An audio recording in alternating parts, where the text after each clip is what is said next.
اگر اللہ سبحانہ تعالیٰ معاف نہ کرنا چاہے تو نبی صلی اللہ علیہ وسلم یہ کیوں ارشاد فرمائے؟ آپ نے فرمایا بہترین خطا کار وہ ہیں جو توبہ کرنے والے ہیں۔ اب وہ کسی نے کہا نا کہ وہ جہاں بھی گیا لوٹا تو میرے پاس آیا۔ آپ صلی اللہ علیہ وسلم نے فرمایا دلوں کو زنگ لگ جاتا ہے جیسے لوہے کو پانی سے زنگ لگتا ہے۔ تو صحابہ کرام نے پوچھا کہ اللہ کے رسول پھر دلوں کے زنگ کو دور کرنے کے لیے کیا کریں؟ تو آپ نے فرمایا کثرت سے موت کو یاد کریں اور کثرت سے قرآن کی تلاوت کریں۔ سوال یہ پیدا ہوتا ہے دل سخت کب ہوتا ہے؟ جب انسان خطائیں کرتا ہے، جب اللہ تعالیٰ کے احکامات کو توڑتا ہے۔ آہستہ آہستہ نیکیاں ان کا گراف گرتا کیوں ہے؟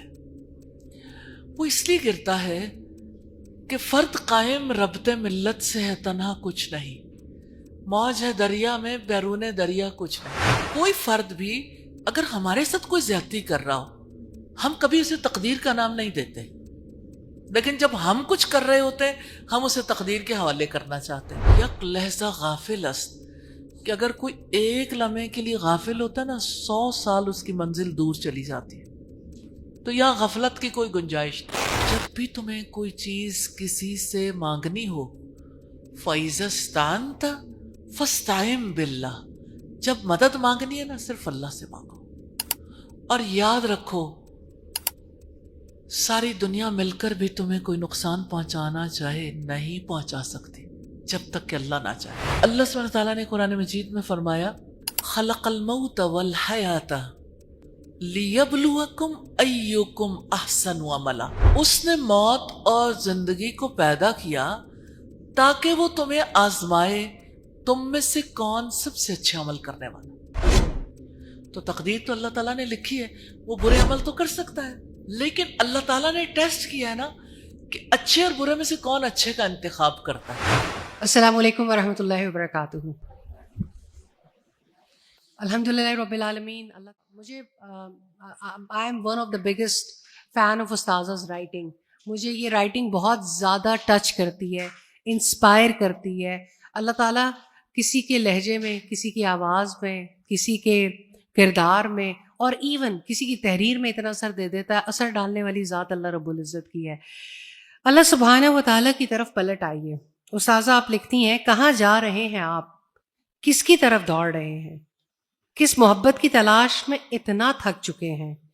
کبھی رک کر دل سے پوچھا میں اللہ سبحانہ و تعالیٰ سے اتنا دور کیوں ہو گیا ہوں؟ کیا وہ رب جس نے مجھے پیدا کیا، جو مجھے ہر رزق دیتا ہے، جو میری ہر آہ سنتا ہے، کیا وہ مجھے معاف نہیں کرے گا؟ استاذ یہاں تک یہ والی بات کل کے سیشن میں بھی ملٹیپل ٹائمز آئی۔ کیا اللہ تعالیٰ ہم سے بہت سارے ایسے گناہ ہو گئے، غلطیاں ہو گئیں، لا علمی میں ہو گئیں، پتہ نہیں تھا، اللہ تعالیٰ کیا مجھے معاف کر دے گا؟ اس کے پاس پلٹ، کیونکہ آپ کی کتاب کا ٹاپک بھی ریٹرن ٹو اللہ ہے، اس کے پاس پلٹ جانا کیا اتنا آسان ہے یا مشکل ہے؟ بڑی اہم بات ہے اس پوائنٹ آف ویو سے کہ شیطان سب سے زیادہ انسان کے دل میں یہی وسوسہ ڈالتا ہے، ریپیٹڈلی یہی خیال آتا ہے کہ میرے سے تو اتنے گناہ ہو گئے، اللہ تعالیٰ مجھے کیسے معاف کرے گا؟ میرا آپ سے یہ سوال ہے، اللہ تعالیٰ کا نام العفو معاف کرنے والا، الغفور بخش دینے والا، الغافر بخش دینے والا، غافر الذنب گناہوں کو بخش دینے والا، قابل التوبی توبہ قبول کرنے والا، اللہ تعالیٰ کے یہ نام کیوں ہیں؟ اگر اللہ سبحانہ تعالیٰ معاف نہ کرنا چاہے تو نبی صلی اللہ علیہ وسلم یہ کیوں ارشاد فرمائے؟ آپ نے فرمایا بہترین خطا کار وہ ہیں جو توبہ کرنے والے ہیں۔ کبھی خطا کار بھی بہترین ہوتا ہے، یعنی اللہ تعالیٰ کو لوٹنا بہت زیادہ پسند ہے۔ توبہ کا مطلب ہی لوٹنا ہے، واپس آنا ہے۔ تو اللہ سبحانہ تعالیٰ کو اپنے بندوں میں سے وہ بندے جو کبھی نہیں لوٹتے وہ پسند نہیں آتے۔ نبی صلی اللہ علیہ وسلم نے فرمایا اگر تم، یعنی انسان خطائیں کرتا ہے نا تو پھر معافی مانگتا ہے، کہ اگر اللہ سبحانہ تعالیٰ سے کوئی توبہ نہیں کرے گا، یعنی خطائیں نہیں کریں گے، تو اللہ تعالیٰ تمہاری جگہ ایسے لوگ پیدا کر دے گا جو خطائیں کریں پھر اللہ تعالیٰ انہیں معاف کر دے. تو اپنی معافی کا، اپنی توبہ کا دروازہ اس نے کھلا رکھا ہے جب تک قیامت نہیں آ جاتی. اور ہر بندے کی زندگی میں اس کی موت ہی اس کے لیے قیامت ہے، اور زمین کی زندگی ختم ہونے کا وقت قیامت ہے. تو قیامت آئے گی تو دروازہ بند ہوگا توبہ کا، یا موت آئے گی تو دروازہ بند ہوگا، زندگی میں کھلا ہے. تو اللہ تعالیٰ کی طرف جاتے ہوئے کبھی یہ نہیں سوچنا چاہیے کہ کیا مجھے معافی مل سکتی. مجھے یہ بتائیے کہ معافی کسے ملتی ہے؟ خطا کاری کو. تو اور اس نے سازا معافی یہ کا سلسلہ ہی اسی لیے رکھا ہے. یہ والی الحمدللہ. بات نا یہ دل کھول دیتی ہے. اللہ اور اللہ کے رسول صلی اللہ علیہ وآلہ وسلم کا مطلب الفاظ کا چناؤ بہترین خطا کار. آپ کی بات جی درست ہے کہ کبھی کبھی کوئی خطا کار بھی بہترین ہوتا ہے، ورنہ ہمارے ہاں تو کوئی ہم سے غلطی ہو جائے یا ہم سے کسی دوسرے سے غلطی ہو جائے تو ہمارے لیے یہ والی بات. لیکن فائزہ میں اس کو ضرور بتانا چاہتی ہوں خطا کار کیسے بہترین ہوتا ہے. دیکھیں خطا ہو گئی تو وہ پھر بھی شیطان کے وسوسے کا شکار نہیں ہوا. اس کے پارٹ پہ خطائیں ہیں، غلطیاں ہیں، لیکن اس نے ایکسیپٹ نہیں کیا. وہ پھر بھی اللہ سبحانہ تعالیٰ کی طرف ہی لوٹ کے آیا. وہ کسی نے کہا نا کہ وہ جہاں بھی گیا لوٹا تو میرے پاس آیا، ایک یہی بات تو اچھی ہے میرے ہرجائی کی. تو انسان بھی ہرجائی ہے نا، انسان کبھی ایک طرف بھاگتا ہے، دوسری طرف، تیسری طرف، لیکن لوٹ آنے والا جو ہے نا وہ تو اللہ سبحانہ تعالیٰ کو بہت ہی پسند ہے. لوٹنا پسند ہے اسے. آپ میں سے کوئی بھی کوشچن کرنا چاہے they can come on to the left side. ہم وہیں سے انشاءاللہ ڈسکشن جاری رکھیں گے اللہ تعالیٰ کی توفیق سے، کیونکہ پچھلی دفعہ بہت سارے لوگ پھر ویٹ میں رہ گئے تھے. تو انشاءاللہ ہم سٹارٹ سے ہی کوشچن دیں گے. یہ مارکنگ ہوئی بھی، آپ نے بس یہاں آنا ہے اور انشاءاللہ سوال پوچھیں. جی. جزاک اللہ. السلام علیکم ورحمۃ اللہ وبرکاتہ. میرا نام فائزہ زیب ہے اور میرا آپ سے یہ سوال ہے کہ میرے زندگی میں 2 فیز آتے جاتے رہتے ہیں، آن اینڈ آف آتے جاتے رہتے ہیں. ایک یہ کہ میں اللہ تعالیٰ کی طرف بہت توجہ کے ساتھ ان کی طرف راغب ہو جاتی ہوں، اسلامک مجالس میں آتی ہوں، نمازیں تہجد تک الحمدللہ پڑھتی ہوں. لیکن پھر کچھ ٹائم بعد پھر ایسا آتا ہے کہ میں صرف نمازوں تک رہ جاتی ہوں، تہجد میرے سے چھوٹ جاتی ہے، اور دل سخت ہو جاتا ہے، آنکھیں نم نہیں ہوتی، دعاؤں میں وہ لگن نہیں ہوتی. تو یہ اس تک میں کیوں جاتی ہوں؟ اس فیز تک میں نہیں جانا چاہتی. تو یہ کیسے میں واپس، اور ایسا ہوتا ہے کافی عرصے بعد پھر کافی وقت لگتا ہے، کافی لگن لگتی ہے، پھر اس فیز تک میں واپس آتی ہوں. تو اس بارے میں مجھے جو ہے رہنمائی فرمائیں. بیٹا بات یہ ہے کہ یہ ایک انسان کی کہانی نہیں ہے، یہ سبھی کی کہانی ہے. ہم سب اللہ تعالیٰ کی طرف رجوع کر لیتے ہیں. اللہ تعالیٰ کی طرف جب پلٹنا چاہتے ہیں اس وقت دل نرم ہوتا ہے، اس وقت انسان کو ندامت ہوتی ہے. انسان اللہ تعالیٰ سے وعدہ بھی کرتا ہے، انسان آئندہ کبھی نہ کرنے کا عزم کرتا ہے. اب یہ کہ اب اس کے بعد اس وعدے پہ کیسے قائم رہے. وہ چلو تہجد کسی نے پڑھ لی، کسی نے نہیں بھی پڑھی، لیکن چلو کوئی نمازیں ادا کر رہا ہے، اسی طرح سے نیکی کے کام کر رہا ہے. آہستہ آہستہ نیکیاں، ان کا گراف گرتا کیوں ہے؟ وہ اس لیے گرتا ہے کہ فرد قائم ربط ملت سے ہے، تنہا کچھ نہیں. موج ہے دریا میں، بیرون دریا کچھ نہیں. ایک اکیلا 2 11. جب آپ تنہا یہ سفر کرنا چاہتے ہیں تو اسلام، جیسے مجھے سورہ التحریم کی آیت بہت جھنجھوڑتی ہے. اللہ سبحانہ تعالیٰ نے یہ کیوں کہا توبوا الی اللہ، کہ اللہ کی طرف سب مل کے توبہ کرو. اکیلے اکیلے تو کرتے ہو، لیکن سب مل کے اللہ سبحانہ تعالیٰ سے توبہ کرو. تو اللہ سبحانہ تعالیٰ سے جب ہم یعنی توبہ کریں، اکیلے کر سکتے ہیں، مل کے بھی کر سکتے ہیں، لیکن یہ جو نیکی پہ جمنا ہے نا، اس کے لیے اللہ سبحانہ تعالیٰ نے ایک سورت نازل کی جس میں بہت اچھی گائیڈ لائن ہے. سورہ العصر، والعصر ان الانسان لفی خسر الا الذین آمنوا وعملوا الصالحات وتواصوا بالحق وتواصوا بالصبر. زمانے کی قسم انسان خسارے میں، ٹوٹل لاس میں ہے. Every one. اللہ تعالیٰ نے کسی کو اس سے مستثنا نہیں کیا. انسان یقیناً خسارے میں ہے. الا الذین آمنوا، مگر جو ایمان لائے، وعملوا الصالحات، جنہوں نے نیک عمل کیے. اب یہاں تک جا کے بات رک جاتی ہے. اور جو دوسری باتیں ہیں یعنی 4 باتوں میں سے وہ اگلی 2 باتیں ان پہ عمل نہیں ہو پاتا. وہ کیا ہے؟ تواصو بالحق اور تواصو بالصبر. اس کا مطلب ہے ایک دوسرے کو حق پر قائم رہنے کی تلقین کریں اور ایک دوسرے کو صبر کی تلقین کریں. اب دیکھیں یہ کہاں ہوگا؟ تواصو بالحق ایک اچھی کمیونٹی میں ہو سکتا ہے. تواصو بالحق ایسے لوگوں کے درمیان ہو سکتا ہے، مثال کے طور پر دوستوں کا ایک گروپ ہے تو آپس میں تواصو بالحق کر سکتے ہیں. استاد شاید بہت سارے لوگوں کے لیے تواصل بالحق کی ٹرمینالوجی نہیں ہو. اسی طرح سے جیسے مثال کے طور پر جیسے یعنی آپ کا جیسے مسجد سے لوگوں کا تعلق ہے، اللہ سبحانہ تعالیٰ چاہتے ہیں 5 وقت مرد مسجد میں فرض ہے ان پر نماز پڑھنا، لیکن خواتین اگر جانا چاہیں نہیں جانا چاہیں تو تب بھی ان کے لیے وہ ایشو نہیں ہے، لیکن جانا اچھا ہے. اسی طرح سے تعلیمی ادارہ جہاں دین کی تعلیم دی جاتی ہے وہاں سے کنیکشنز جوڑ کے رکھنا بہت ضروری ہے. اب بات یہ ہے کہ اگر وہاں پہ لوگ ایک دوسرے کی رسپانسبلٹی لیتے ہیں، ذمہ داری لیتے ہیں، ایک دوسرے کو سچ حق کی تلقین کرتے ہیں، مثال کے طور پر جیسے نیکی کی تلقین کرنا، سیدھا راستہ دکھانا، اور انسان کو فیصلے تو کرنے پڑتے ہیں نا، ڈیسیژن میکنگ تو اس کے لیے ضروری ہوتی ہے. آپ نے مثال کے طور پر آپ یہاں آئے ہو تو آپ کو کسی نے تو تواصل بالحق کی ہوگی نا کہ یہ نہیں، یعنی اس مجلس میں شرکت کرنی چاہیے. اچھا، تواصل بالصبر کا مطلب ہے ایک دوسرے کو جمے رہنے کی، ثابت قدم رہنے کی تلقین کرنا. 4 کام ہوں گے تو ثبات آئے گا. صرف ایمان اور عمل صالح سے بات نہیں بنے گی. اللہ تعالیٰ کہتے ہیں زمانے کی قسم، گزرتے وقت کی قسم کھا کے، یہ دن، یہ مہینے، یہ سال اور دنوں میں گھنٹے، منٹ، سیکنڈ، اللہ سبحانہ تعالیٰ نے اس وقت کی قسم کھا کر کہا ہے انسان ٹوٹل لاس میں، وہ نقصان سے بچ ہی نہیں سکتا، اس کا دیوالیہ نکل جائے گا اگر وہ 4 کام نہیں کرے گا. تو ایمان کے بعد نیک عمل ہے، یعنی اللہ کی بات مان لی، توبہ کر لی، اللہ کی بات مان لی، اب نیک عمل بھی شروع کر لیے، لیکن اگلے 2 کام جو ہے نا پختگی کے لیے ضروری ہیں. اس لیے میں آپ لوگوں سے یہ ضرور کہنا چاہوں گی کہ اپنی زندگی میں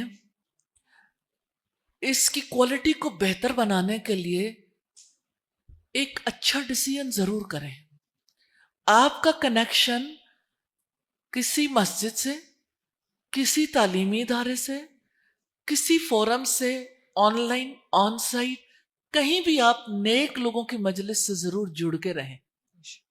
رسول اللہ صلی اللہ علیہ وسلم نے تو اس کے بارے میں فرمایا المرء علی دین خلیلہ، آدمی اپنے دوست کے دین پر ہوتا ہے. تو جو دوستیاں ہیں نا، جو تعلقات ہیں انسان کے، جن لوگوں کے درمیان ہم رہتے ہیں وہ ہم پہ اثر انداز ہوتے ہیں. اس وجہ سے اپنا ماحول چینج کریں. آپ کے ارد گرد اچھے لوگ ہوں گے لیکن تواصل بالحق اور تواصل بالصبر نہیں ہوتا ہوگا، جس کی وجہ سے آپ گریجولی پیچھے آ جاتے ہیں. پہلی بات تو یہ ہے. دوسری اہم بات یہ ہے کہ آپ جتنا بھی تواصل بالحق اور تواصل بالصبر کر لیں، اللہ سبحانہ تعالیٰ نے زمین پر اپنے احکامات کے ساتھ جڑے رہنے کی اور اللہ سے محبت کرنے کی جو اتنی بڑی اگزامپل سیٹ کی ہے، سورہ الفتح میں جس کا تذکرہ ملتا ہے محمد الرسول اللہ، محمد اللہ کے رسول ہیں، والذین معاہ، اور جو لوگ ان کے ساتھ ہیں، اشداء علی الکفار رحماء بینہم، وہ کافروں کے لیے شدت پسند ہے، آپس میں رحیم اور شفیق.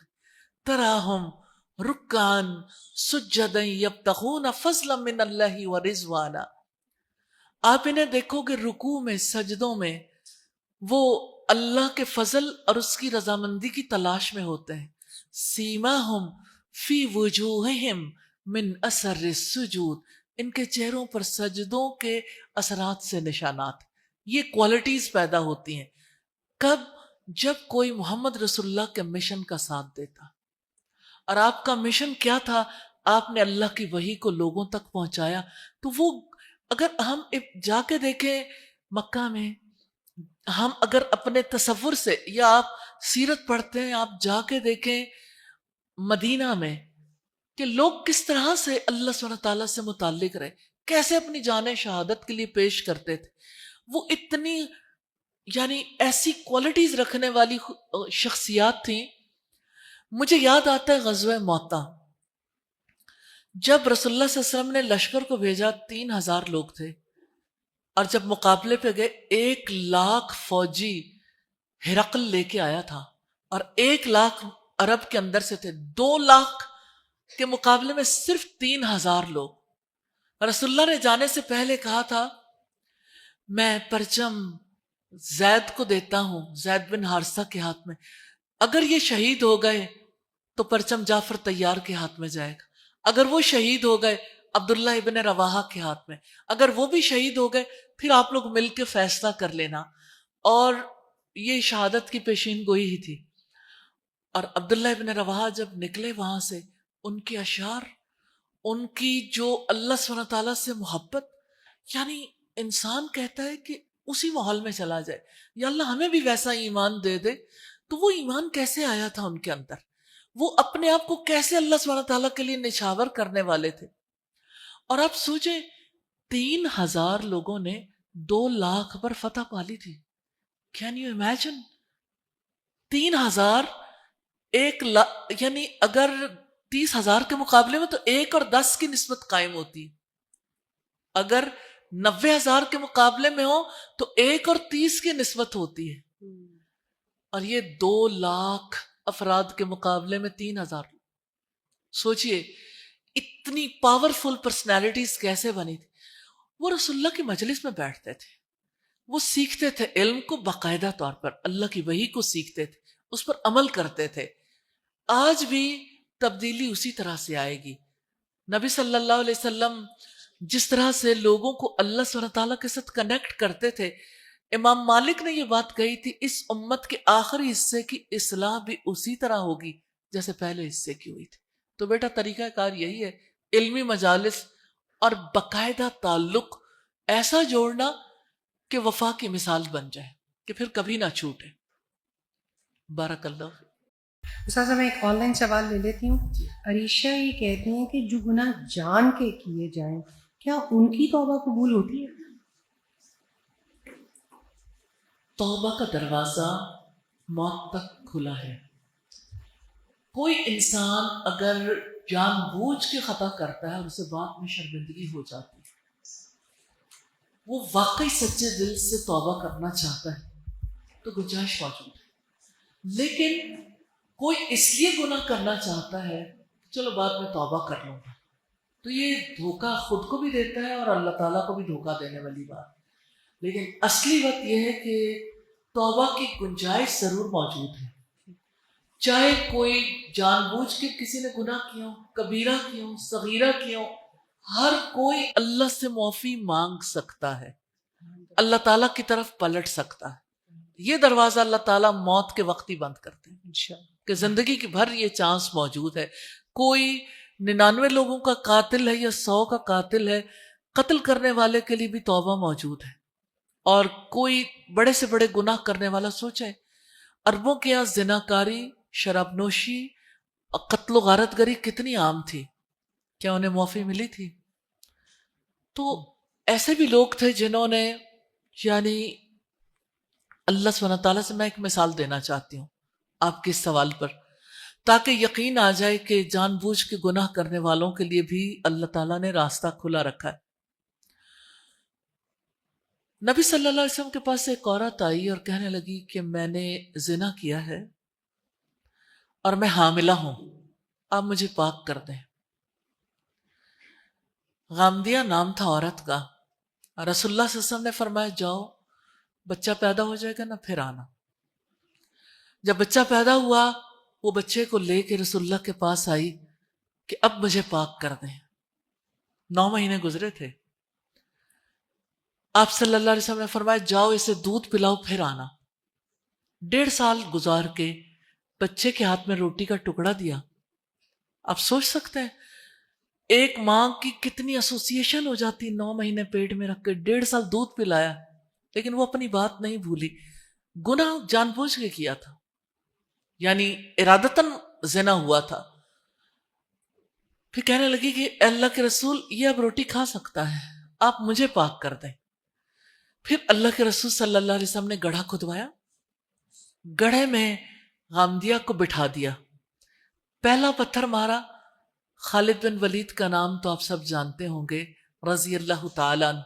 انہوں نے پہلا پتھر کھینچ کے مارا, غامدیہ کے سر سے لہو کا فوارہ پھوٹا, ان پہ چھینٹے پڑے تو انہوں نے برے الفاظ کہے. تو آپ نے کہا خالد ٹھہر جاؤ, اس نے ایسی توبہ کی ہے کہ اگر مدینہ والوں کے 70 لوگوں یعنی 70 لوگوں نے کوئی اتنے گناہ کیے ہو نا, ان پر بھی تقسیم کی جائے, سب کو معاف کر دے گا اللہ تعالیٰ. اللہ تو اللہ سبحانہ تعالیٰ صرف یعنی سچی توبہ کرنے والے کو اللہ تعالیٰ معاف کر دیتا. تو غلطی تو نارملی اگر آپ دیکھیں گناہ قدم پھسلتے ہیں, لیکن گناہ نارملی ارادتاً ہوتے ہیں. بے ارادہ گناہ ہوتے ہیں لیکن کم, لیکن کبیرہ گناہ نارملی لوگ ارادتاً ہی کرتے ہیں. اس کی گنجائش موجود ہے. ہاں اللہ تعالیٰ نے جو تعزیرات رکھی ہیں, اگر وہ اللہ سبحانہ تعالیٰ کا جو معاملہ ہے اللہ تعالیٰ معاف کر دیتا ہے توبہ کرنے والے کو, لیکن جو اس کے لیے جو پکڑ ہوگی, اس کے لیے جو سزا ہے وہ اپنی جگہ پر ہے. جزاک اللہ خیر. جی آپ. وعلیکم السلام. اور مجھے ایک جو سوال ہے جو میرے اپنی ذاتی پرسنل لائف سے ہے, وہ یہ کہ ایک تو یہ کہ دل سخت ہو جاتے ہیں, کبھی نرم ہوتا ہے, کبھی اتنا نرم ہوتا ہے کہ بس اللہ ہے, کچھ اور نہیں ہے. اور پھر جب زندگی کی مصروفیات آتی ہیں, بچے گھر, پھر وہ اس طریقے سے ایسا لگتا ہے کہ جیسے اب کوئی پرواہ نہیں ہے, بس یہ. اور دوسرا یہ کہ کبھی کبھی جاب میں ایسے ہو جاتا ہے کہ جو ڈیسیژن ہم لینا چاہتے ہیں وہ نہیں لے پاتے, پریشرائز ہوتے ہیں, اور وہ ہم ڈیسیژن نہیں لے رہے ہوتے, لیکن اوپر جو حکمران وہ غلط ڈیسیژن لے رہے ہوتے ہیں.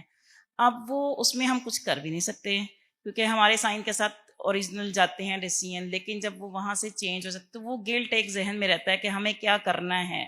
یعنی کہ ہم اپنی کوشش پوری کرتے ہیں, لیکن پریشرائز جب ہوتے ہیں تو وہ پھر جیسے رولز چینج ہوتے ہیں تو اس میں وہ بہت گلٹ رہتا ہے کہ اللہ تعالیٰ پتہ نہیں ہمیں معاف کرے گا اور ہماری یہ عذر قبول کرے گا یا کیسے. یہ ایک چیز ہے نا, یہ آپ رہنمائی. آپ نے پہلا سوال کیا کہ دل سخت ہو جاتے ہیں, کبھی نرم ہو جاتے ہیں, کبھی دل سخت ہو جاتا ہے. سوال یہ پیدا ہوتا ہے دل سخت کب ہوتا ہے؟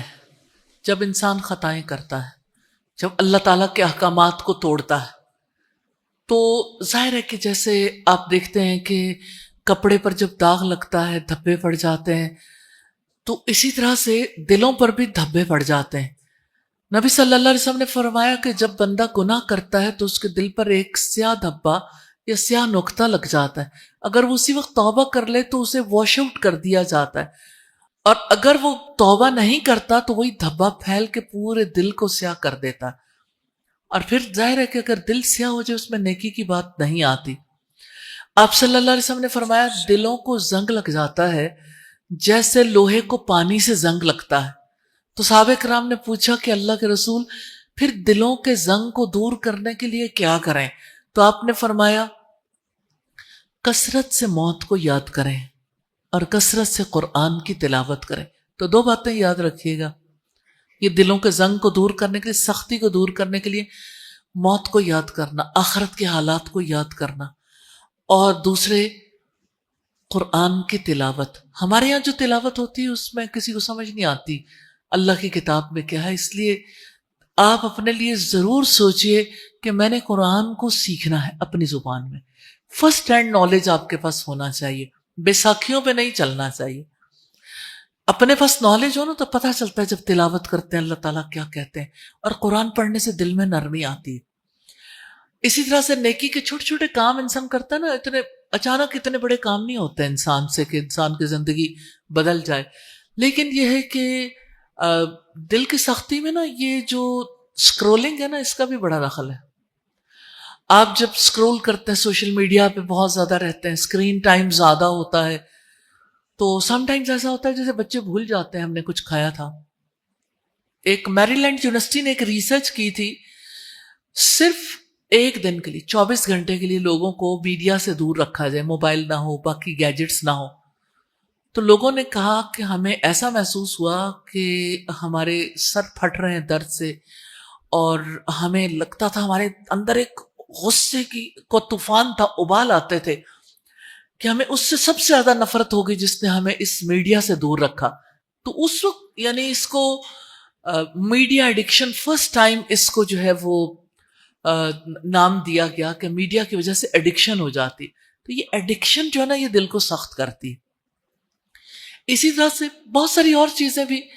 تو یعنی اس چیز سے نکلنا کیسے پاسبل ہو؟ استغفار سے انسان نکل تو جاتا ہے لیکن کنٹینیوسلی دل کی نرمی کے لیے موت کو یاد کرنا، پھر قرآن کی تلاوت کرنا، ذکر کرنا، کسی کی ہیلپ کر دینا، چھوٹے چھوٹے نیکی کے کام کر لینا. اور اگر اسکرین ٹائم آپ سارا نہیں کم کر سکتے 5 منٹ کم کر کے دیکھیں. اب 5 منٹس بھی ابتدا میں کم کریں گے نا، ریلی آپ کہیں کہ اچھا میں نے 5 منٹ صرف کم کرنے اور ان 5 منٹس میں قرآن کی تلاوت کرنی، تو آہستہ آہستہ آہستہ انسان کے لیے پھر پاسبل ہو جاتا ہے. ہمیشہ سمجھاتے ہیں کہ سوئچنگ بہت ضروری ہے. جی سوئچنگ، ایک چیز کی جگہ آپ نے کسی دوسری اس کا ہیبٹ کو کہنا. اور دوسری بات آپ نے کہی کہ ہم یعنی جس وقت جابینس کے لیے بہت بڑے ایشوز ہوتے ہیں کہ جس وقت یعنی ان کو کوئی ایسے کام کرنے پڑتے ہیں جو اللہ سبحانہ تعالیٰ کے احکامات کے خلاف ہیں، تو ایسے میں ظاہر ہے کہ اندر سے گلٹ ہوتا ہے نا انسان کو کہ میں نے یہ کام کیے تو مجھے اللہ تعالیٰ معاف کرے گا یا نہیں. تو نیچرلی یعنی کہ ہے تو یعنی ظلم والا معاملہ، اس میں دیکھا جا سکتا ہے. خود پہلے نا ایک لسٹ بنا لیں کہ میں کون کون سے ایسے کام کرتی ہوں، کیونکہ دوسروں کو نہیں پتا چلے گا. آپ خود انشاءاللہ اللہ تعالیٰ آپ کو وہ کسوٹی دیں گے، آپ کو پتا چل رہا ہے کیا اس کام کا کوئی متبادل ہو سکتا تھا. آپ 10 کام ہے، 20 کام ہے، ان کی لسٹ بنا لیں، پھر دیکھیں کہ اچھا اس کے مقابلے میں اور کیا ہو سکتا تھا.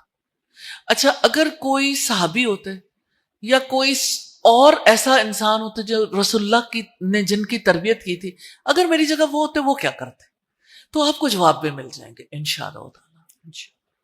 جزاک اللہ خیر استاذہ. ایک اور بہت سے سوالات ہیں لیکن لائبہ خان پوچھتی ہیں کہ آئی ہیو ہرڈ ہم جو بھی غلط کام کرتے ہیں وہ آلریڈی ہماری قسمت میں لکھا ہوتا ہے. Please clear my confusion. جب آلریڈی وہ سب کچھ لکھا ہوتا ہے تو اس کا گناہ کیوں مل جاتا ہے؟ میرا سوال ہے لائبہ سے اور باقی لوگوں سے بھی. دیکھیے جس وقت فرض کریں کہ گھر میں کوئی ملازم ہے، وہ غلطی کرتا ہے 1 بار 2 بار اور وہ کہتا ہے کہ میری قسمت تھی، ایسا ہونا ہی تھا، آپ کا کوئی بڑا نقصان کر دیتا ہے. اچانک وہ ایک ڈرائیور ہے، وہ اچانک گاڑی کا ایسا شدید ایکسیڈنٹ کرتا ہے، گاڑی 0 ہو جاتی ہے اور وہ کہتا ہے یہ تو لکھا ہوا تھا. کوئی ایسا فرد ہے جو یعنی کہ جس نے کبھی کو خیر کی بات، یعنی آپ اسے پے بھی کرتے ہیں، آپ اس سے کام لینا چاہتے ہیں، لیکن وہ کبھی اس کی طرف سے خیر کا کوئی معاملہ نہیں ہوتا اور وہ کہتا ہے کہ تقدیر کا معاملہ ہے، میرے سے تو ایسا ہی ہونا تھا. آپ اسے کتنا معاف کر سکتے ہیں؟ آپ اسے کتنا ایج دے سکتے ہیں کہ یہ تو چونکہ اس کی تقدیر میں یہ لکھا ہوا تھا، اس نے تو ایسا کرنا ہی تھا تو کوئی بات نہیں. لیکن تقدیر تو ہم میں سے نا. کوئی فرد بھی اگر ہمارے ساتھ کوئی زیادتی کر رہا ہو، ہم کبھی اسے تقدیر کا نام نہیں دیتے، لیکن جب ہم کچھ کر رہے ہوتے ہیں ہم اسے تقدیر کے حوالے کرنا چاہتے ہیں. کیونکہ تقدیر تو اللہ تعالیٰ نے لکھی ہے نا، ہم نے تو نہیں لکھی. دیکھیے وہ بات میں پہلے اس بات کو سولو کرنا چاہتی ہوں کہ ایک ہی وقت میں منصف بھی ہم ہیں. اگر کوئی ہمارے ساتھ کوئی غلط کر رہا ہو اور وہ کہے کہ یہ تقدیر میں ہے، تو ہم اسے کہتے ہیں جب تم کرنے والے ہو تو تقدیر کو کیوں بلیم کر رہے ہو. لیکن اگر ہم خود اللہ کے حق میں کوئی زیادتی کر رہے ہو تو ہم یہ کہیں کہ یہ تقدیر کا معاملہ ہے. ہمیں کس طرح پتا چلا کہ یہ تقدیر کا معاملہ؟ اللہ سبحانہ تعالیٰ نے ہمارے لیے کیا رائٹ اینڈ رانگ، اچھا برا، نیکی برائی واضح نہیں کرتی؟ اگر نیکی اور برائی اللہ تعالیٰ نے واضح کر دی ہے تو اللہ تعالیٰ نے اس کے لیے ہمیں چانس دیا ہے. ہم چاہیں تو نیکی کا راستہ اختیار کریں، چاہے تو برائی کا راستہ اختیار کر لیں. اب جب راستہ اختیار ہم نے اپنی چوائس سے کیا ہے تو اس کا بلیم تقدیر پر کیوں ہے؟ دنیا تو اللہ تعالیٰ نے، میں ایک اور مثال دیتی ہوں چلیے، کیونکہ مجھے لگ رہا ہے کہ شاید لائبہ سے زیادہ فائزہ خود کنفیوزڈ ہیں. اچھا، اور بڑا اچھا ہوتا ہے کہ انسان اپنی کنفیوژن پورے طریقے سے ظاہر کرے کہ یہ کنفیوژن ہے. اچھا آپ دیکھیں کہ اللہ سبحانہ تعالیٰ نے قرآن مجید میں فرمایا خلق الموت والحیات لیبلوکم ایکم احسن عملا. اس نے موت اور زندگی کو پیدا کیا تاکہ وہ تمہیں آزمائے تم میں سے کون سب سے اچھے عمل کرنے والا. تو تقدیر تو اللہ تعالیٰ نے لکھی ہے، وہ برے عمل تو کر سکتا ہے، لیکن اللہ تعالیٰ نے ٹیسٹ کیا ہے نا کہ اچھے اور برے میں سے کون اچھے کا انتخاب کرتا ہے. باقی وہ اللہ کا علم ہے کہ اللہ تعالیٰ اپنے علم سے جانتے ہیں کس نے برائی کی طرف جانا ہے، کس نے نیکی کی طرف جانا ہے.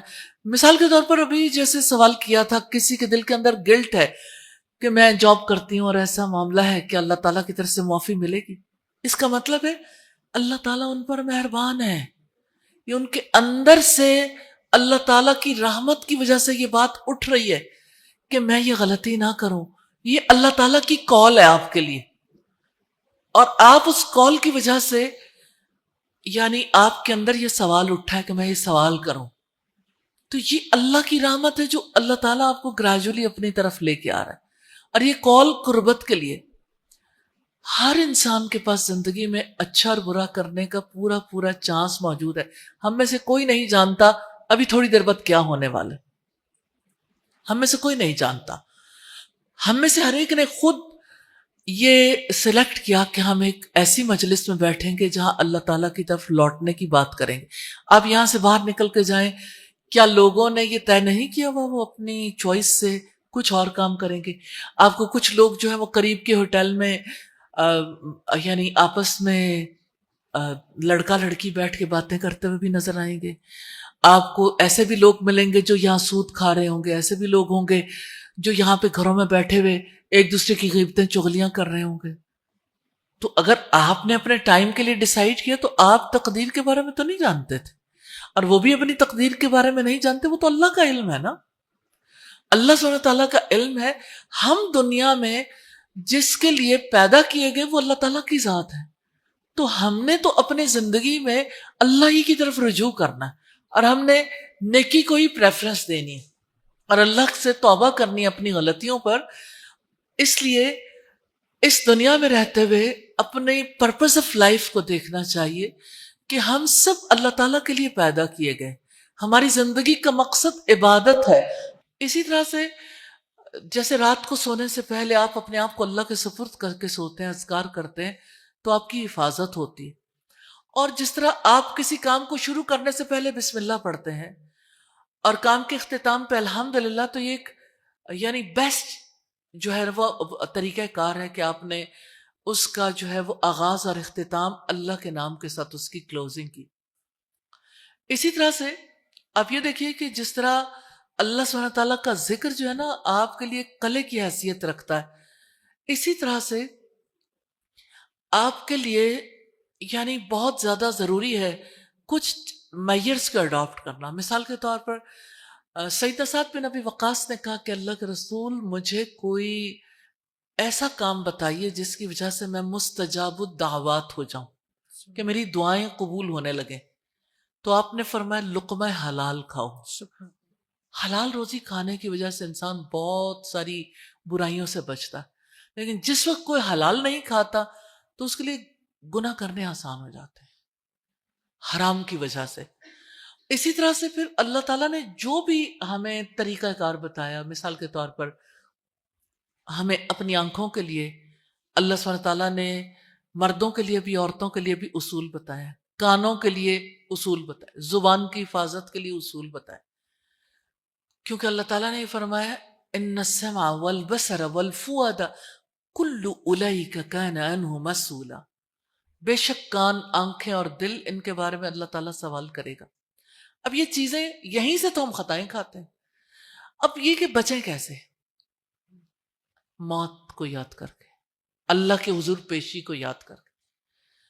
آپ اپنے دوستوں پہ نظر ڈالیں، دوستوں کے ساتھ تعلق، آپ گیجٹس پہ نظر ڈالیں، موبائل پہ اپنی سکرولنگ دیکھیں، آپ کن کن چیزوں کو جو ہے وہ روزانہ دیکھتی ہیں، کیا چیٹ کرتی ہیں، کیا کالز کرتی ہیں، یہ والی چیزیں انسان کے لیے نا گناہ کرنے آسان بناتی ہیں اور نیکیاں کرنے مشکل.